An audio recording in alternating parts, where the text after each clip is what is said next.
Well, the roads will be jam-packed this Thanksgiving holiday as AAA expects more than 48 million Americans are going to be making road trips. Now, with gas prices so high, you can save money by choosing the cheapest 85 octane. Or is there really a difference in gas grade? KSL consumer investigator Matt Gephardt joins us live right now with what you need to know. Matt?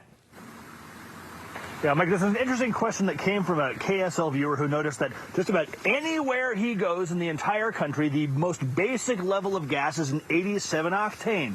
But that's not the case in Utah. In Utah, we go down to 85. So what does that mean for your car's engine? You ask KSL investigators. Insert your card, insert the nozzle, select the grade, squeeze the handle. Pumping gas is pretty routine for most of us. Perhaps too routine for a KSL viewer who wrote to the KSL investigators. Every new vehicle that I'm aware of requires at least 87 octane fuel, he writes. Why does Utah continue to sell 85 octane unleaded gas?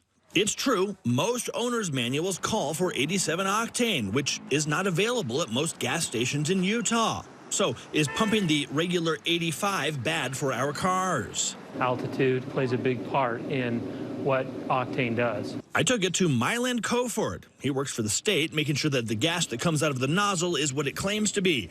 And he says that most owner's manuals are based on cars driving at sea level, and Utah is not sea level. Up here, 85 is just fine. It has to do with the thinner air and what your engine needs for combustion. You're still getting that fuel in there. You just don't have so much pressure in it, so it's not forcing the engine to have pre-ignite or combustion problems in the cylinder. Coford says that while 85 is generally fine, he's a big believer in listening to your car. And if it sounds or feels better with a slightly higher octane, it certainly doesn't hurt. It just costs more. They need to read their manual and decide for them as their car performs. Is it performing how you want it to? That said, Coford says drivers need to check if the manual specifically warns against anything less than 85 octane could void the car's warranty. Then you'll definitely want to gas up on the pricier plus grade, even in Utah's mountain air. And you know, mechanics tell us that unless you have a special engine, maybe a turbocharged engine, there's really not a lot of benefit with going with the higher octane. You're mostly, if your car calls for regular gas and you get the higher stuff, you're mostly just throwing money down the drain.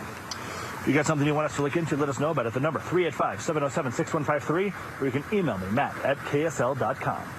Good information there, Matt. Can save you a few bucks along the way. Thank you.